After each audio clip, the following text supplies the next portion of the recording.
So good morning, folks. As we gather this morning, I'm sure many of you are aware that today is Cinco de Mayo, a day celebrated with festivals, parades, and lots of delicious Mexican food. But have you ever wondered, what's the deal with Cinco de Mayo? What's the story behind this vibrant holiday? And is there a deeper connection to silver that might surprise you? Well, let's start with a bit of history. Cinco de Mayo, or the 5th of May, commemorates the Battle of Puebla in 1862. This is when the Mexican army, led by General Ignacio Zaragoza, achieved a stunning victory over the French forces, who were one of the most powerful military nations at the time. The French had invaded Mexico, aiming to establish a monarchy under the puppet ruler. Despite being outnumbered and facing a more advanced military, the Mexican forces won that day. It was a moment of national pride and resilience for the Mexican people. Now, here's an interesting twist. This day, while widely accepted as a symbol of Mexican heritage in the United States, isn't actually a major holiday or in Mexico itself, except, of course, in Puebla, where the battle took place. The celebration of Cinco de Mayo in the U.S. is largely a product of the Mexican-American community and has grown into a major cultural and commercial event, reflecting the rich contributions of Mexican culture to the U.S. The food, the music, the dancing, it's all a wonderful display of vibrant tradition.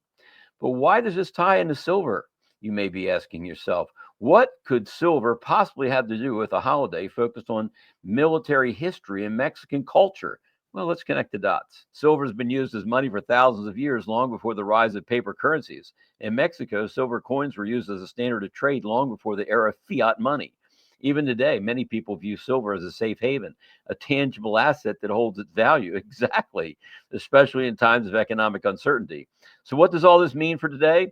Well, on Cinco de Mayo, as we enjoy the celebrations and remember a key moment in Mexican history, it's a good time to reflect on the enduring legacy of silver.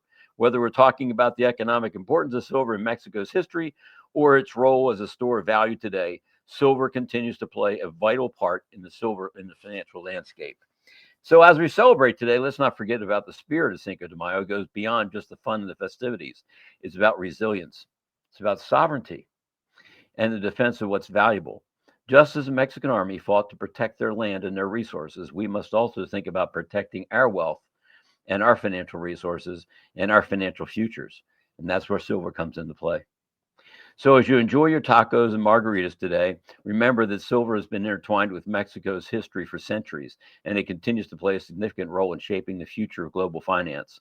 Whether you're investing in silver or simply appreciating its place in history, it's a good day to reflect on its enduring value. Thanks for tuning in. Happy Cinco de Mayo, y'all, and may your day be filled with celebration, community, and, of course, silver, lots of silver.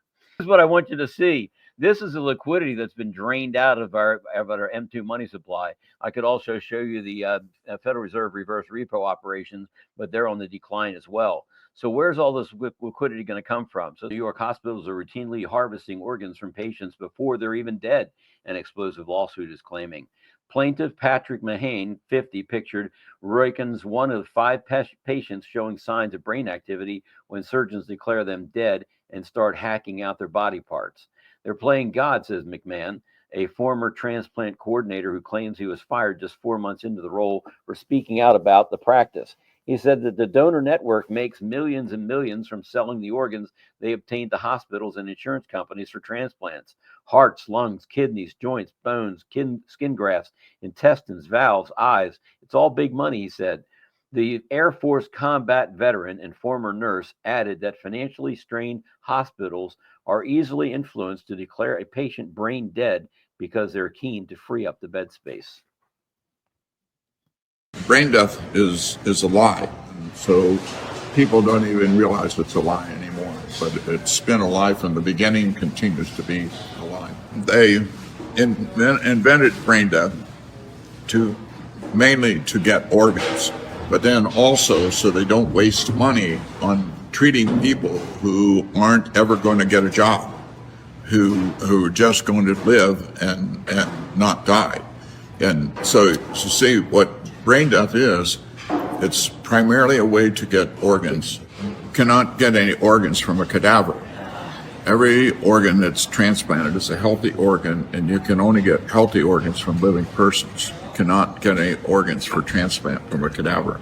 The things I'm telling you is that you are not allowed to hear, because if you hear it, you will be upset, as all three of you are upset, and rightly so. You should be upset. Whose organs do they want? Certainly from all children, but especially the people who are 16 to 30, and their life is in jeopardy. If they're unconscious and on a ventilator, they're going to get their organs. Everybody who's called brain dead has a beating heart, circulation, and respiration. If they didn't have that, you wouldn't have to call them brain dead. You could call them dead. The World Economic real mission is mass genocide of humans. Klaus Schwab's daughter confesses World Economic Forum plans to murder billions of people. Leaders gathered in Davos, Switzerland at the World Economic Forum to plan the future for the rest of humanity. Their scheme, which they call the Great Reset, will drain what's ever left in your bank account and strip mine the beleaguered middle class of its remaining equity. During COVID, the WEF actually dictated the lockdowns that shifted $4 trillion upward to this new oligarchy of corporate billionaires. The bankers, the investment houses scooped up our homes, advertising that you will own nothing and be happy. They have a plan, but my plan is to stop them. I've spent a career as an attorney fighting these corporate robber barons in court. I know how they work. I'm familiar with their impulses to commoditize our lands, our waters, our homes, even our children, and our workers and our public health. I've proven that I can beat them again and again and again and derail their schemes. They spend billions in advertising and propaganda to make us feel powerless. But they've underestimated the power of we the people. When you donate to my campaign now, whether it's $1 or $5 or $100, you're letting them know that we're not going to take it anymore. Kash Patel's FBI busts satanic child abuse operation. Working with the Justice Department and Pam Bondi, I can now report the FBI and our partners have arrested 2 individuals on charges of operating an international child exploitation enterprise. This is a significant case in our renewed mission to crack down on child sexual abuse.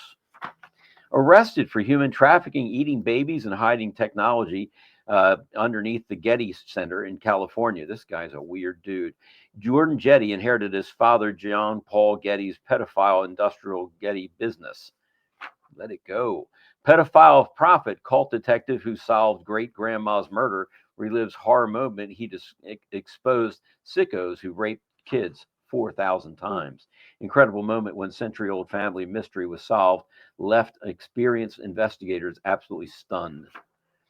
Missing children per year in Spain, 20,000, Australia, 25,000, Canada, 50,000. Children per year missing, 100,000 in Germany, France, 39,000, Brazil, 40,000. That's the size of a stadium. Mexico, 45,000. United Kingdom, 230,000 children gone. India, 350,000. China, 200,000. United States, 800,000. Where are these children and where did the money go?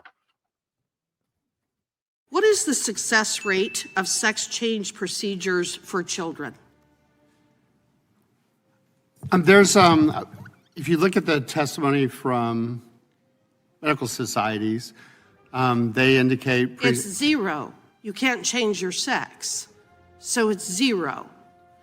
So I want the record to be clear that the Biden administration targeted and prosecuted Dr. Haim and Ms. Savage for exposing medical procedures, surgery, and pharmaceutical intervention that has a 100% failure rate. This Chinese immigrant gave her Democrat opponent a 30-second lesson on immigration. Well, I'm a legal immigrant. I came here right away. It took me 6.5 years to become citizen. My brother waited in China for 13 years to come here. It is a slap in the face to all the legal immigrants who are still waiting in line all over the world with American sponsors. Some of them have been waiting for over 10 years. What kind of message do we want to send to the world? If you follow the law, we're going to punish you. And if you come here illegally, we'll give you quick pass to citizenship. I support deport all the illegal aliens who committed crime immediately.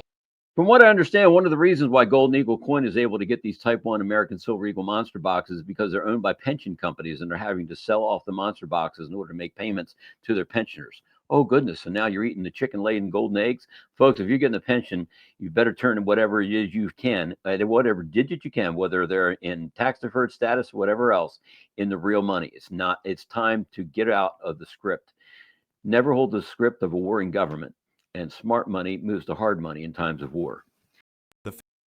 The fact that no other politician has ever talked about this tells you everything you need to know. It's about time that this country had somebody running it that has an idea about money. When we have $20 trillion in debt and our country's a mess, you know, it's one thing to have $20 trillion in debt and our roads are good and our bridges are good and everything's in great shape. Our airports are like from a third world country. You land at LaGuardia, you land at Kennedy, you land at LAX, you land at Newark, and you come in from Dubai and Qatar, and you see these incredible, you come in from China, you see these incredible airports, and you land, we become a third world country. So, the worst of all things has happened. We owe $20 trillion, and we're a mess. We haven't even started. And we've spent $6 trillion in the Middle East. And we have a country that needs new roads, new tunnels, new bridges, new airports, new schools, new hospitals. And we don't have the money because it's been squandered on so many of your ideas.